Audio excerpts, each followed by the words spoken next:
Bonjour à tous, cette semaine, les ambassadeurs font escale à Mons, ville culturelle par excellence. Rappelez-vous, en 2015, Mons a été élue capitale européenne de la culture. Une aventure formidable qui a attiré plus de 2 millions de visiteurs. Mais au-delà de cet aspect culturel, il y a plein de petits endroits de tranquillité, ici où on peut respirer, s'évader du bruit urbain et profiter pleinement de cette ville. On part la découvrir ensemble ? La ville, fière de ses atouts, pourrait bien nous emporter dans une belle aventure qui commence au pied de la Collégiale, un des sites du nouveau pôle muséal.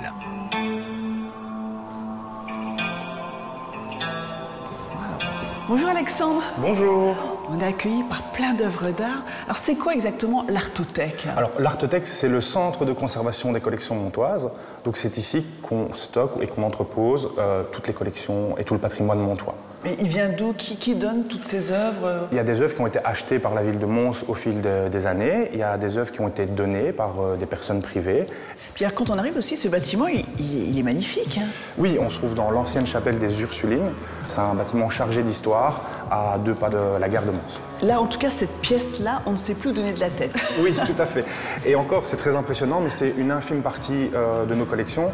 Ici, dans le bâtiment, on a plus de 50 000 œuvres qui sont entreposées.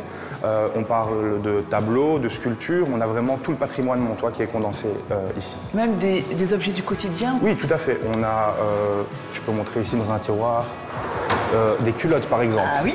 De bébés ou d'adultes? Ah, ça, c'est ce qu'on voit.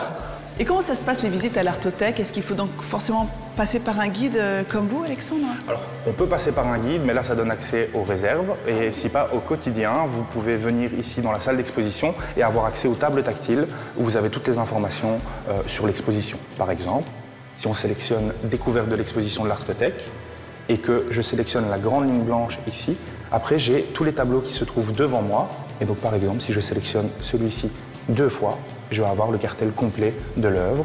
Et celle-là, elle est où ici? Elle est juste là. Ah oui, ah, c'est génial. Comment fonctionne l'écran juste derrière vous? Alors celui-là est un peu particulier, il fonctionne en relation avec le corps. Vous allez pouvoir visualiser et directement rentrer dans les œuvres, tout ça avec votre corps. C'est très simple d'utilisation.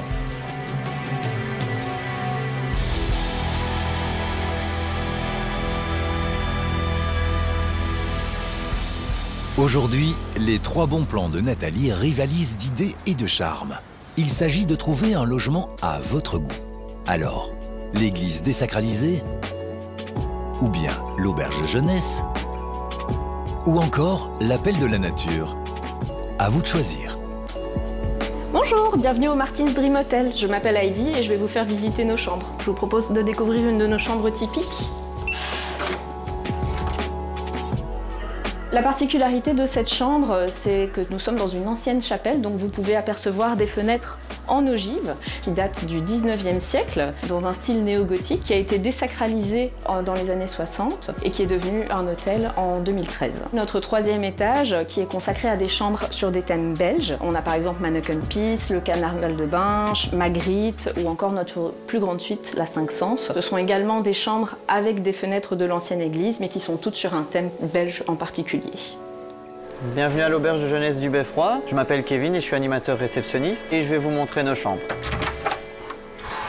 Donc toutes les chambres sont identiques. Vous avez 2 possibilités, soit en chambre privée, donc vous pouvez être un couple ou une famille de 2 adultes et 2 enfants, mais vous avez également la possibilité de réserver en dortoir et là vous ne louez entre guillemets que le lit et vous partagez votre chambre avec d'autres personnes. L'auberge de jeunesse n'est pas non plus qu'un hébergement, c'est aussi un centre de rencontre, donc vous pouvez le voir ici dans notre hall où les jeunes en général le midi ou même les après-midi se réunissent pour discuter et parler de projets qu'ils ont à faire pour les prochaines années.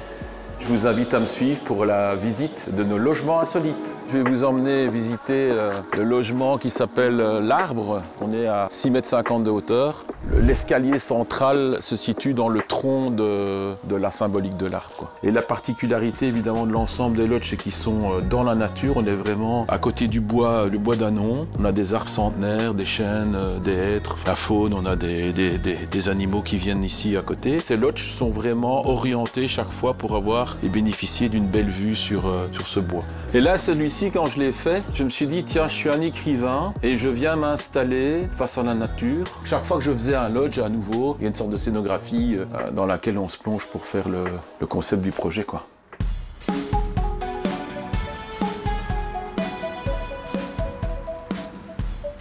Donc ça fait partie des missions de l'Artothèque, ça aussi, de conserver toutes ces œuvres d'art? Oui, tout à fait. C'est une des missions de l'Artothèque. Ici, on se trouve dans la réserve du premier étage, c'est la réserve de tableaux. On a 7 étages de réserve au total. Chaque réserve est indépendante. On y mesure la température, le taux d'humidité dans l'air et la luminosité pour conserver les œuvres de manière optimale. Ouais, donc c'est très technique, hein, finalement. Oui, tout à fait.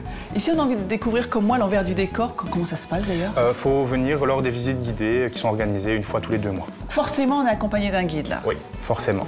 J'ai le droit d'en tirer un au hasard? Oui, je vous en prie. J'ai vu que vous étiez très délicat.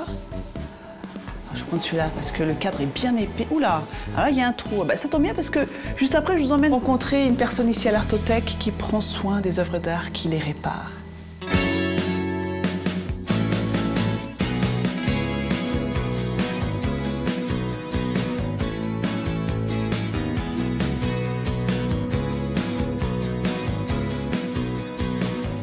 Bonjour Paul.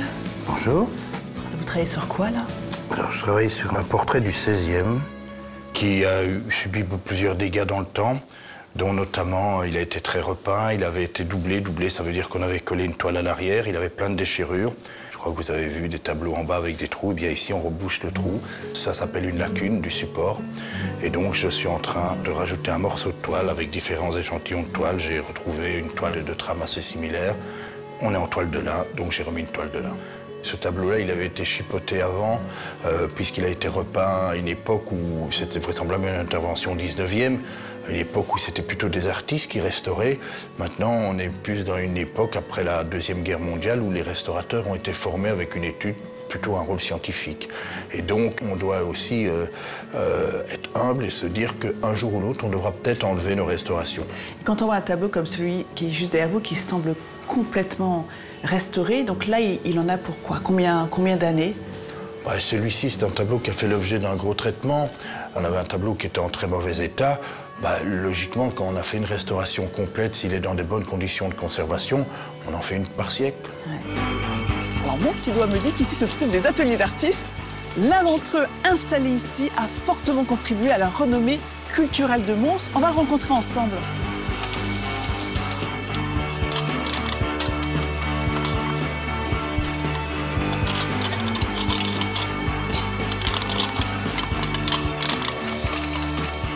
Bonjour Alfredo. Bonjour.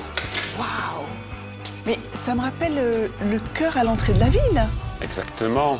En fait, là-bas, la différence, c'est quand je l'ai fait il y a plus de 6 ans, elles étaient un peu plus compressées, alors que maintenant, je les comprime un peu moins pour que ça prend moins de poids au niveau de la finition. J'avais pas vu que c'était des canettes compressées.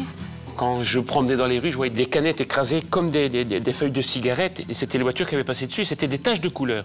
Alors j'ai commencé à aller dans les snacks, les friteries, les récupérer, mais il m'en fallait tellement pour passer des œuvres moyennes à des œuvres monumentales. Et là, j'ai fait appel au public. Grâce aux réseaux sociaux, à l'époque, ça a été beaucoup de partage, et j'ai eu la matière. Mais c'est une matière noble, parce que c'est de l'aluminium maintenant, pratiquement 100%, donc il faut absolument ne plus l'acheter dans la nature.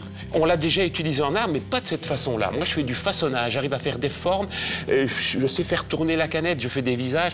Et c'est ça qui était la difficulté au départ, au niveau artistique. Alors, toi, tu es très engagé d'un point de vue culturel ici à Mons. Hein. D'ailleurs, tu étais très présent en 2015. Qu'est-ce qui te motive à faire ces œuvres monumentales, à les exposer au plus grand nombre? Mais d'abord, c'est pour rendre au public ce qu'ils m'ont donné gratuitement. Donc, ils font un geste volontaire. C'est à moi aussi de leur renvoyer la balle en leur disant, voilà, maintenant, vous pouvez venir admirer. Je l'ai installé à Mons en priorité parce que c'est ma ville de cœur. C'est ici que tout s'est passé grâce à mes parents qui ont immigré dans cette région.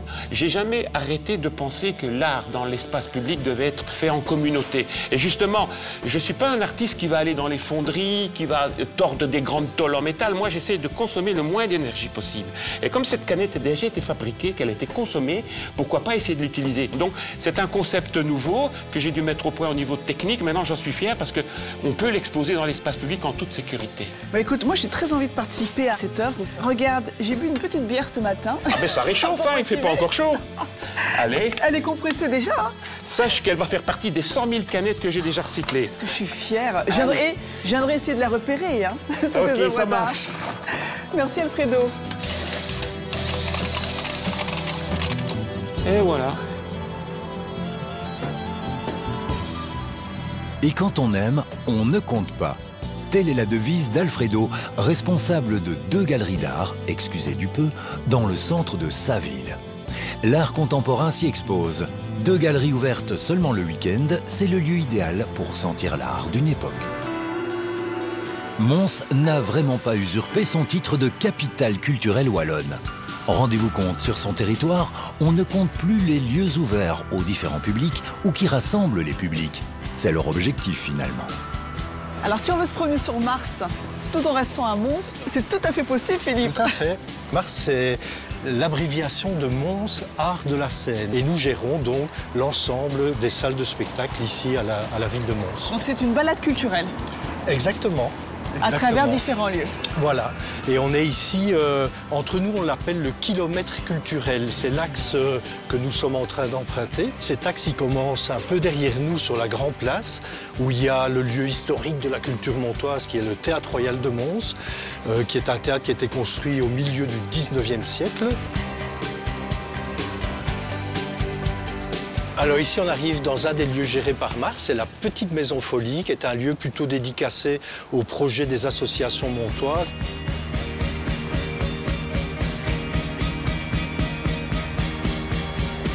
On arrive dans un autre lieu qui s'appelle le Théâtre Le Manège et qui s'appelle comme ça tout simplement parce qu'il a été construit sur un ancien manège militaire au début du siècle.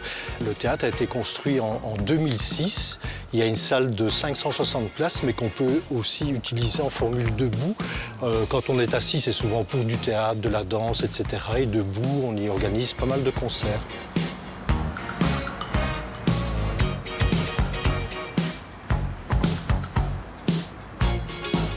Ici, on arrive à un autre lieu géré toujours par Mars, c'est Arsonic. Alors, on ne le dirait pas, mais ici, c'est l'ancienne caserne des pompiers. Et ça a été transformé en 2015 en salle de concert, plutôt musique classique. Il y en a vraiment pour tous les goûts à Mons, hein, finalement. Oui, vraiment, quand je te disais, les arts de la scène, ça couvre toutes les formes de musique, le théâtre, la danse, le cirque, les spectacles pour enfants. On couvre vraiment tout ça. Alors, je te propose de rentrer à l'intérieur d'Arsonic, où tu vas rencontrer l'âme de ce lieu qui s'appelle Jean-Paul Dessy. Après les délices de la bouche, la musique à l'honneur. Arsonic est la salle de concert dont les qualités sont reconnues dans les rangs de mélomanes.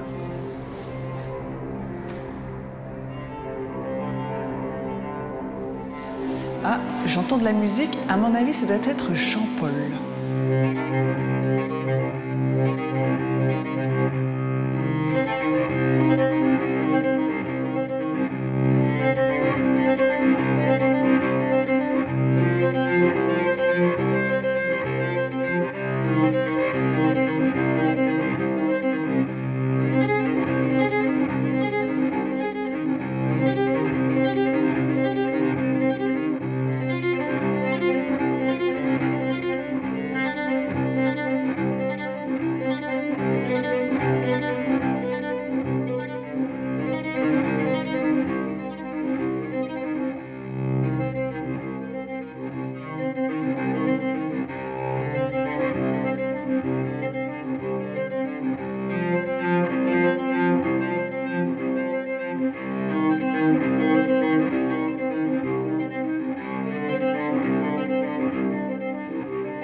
Bonjour Jean-Paul.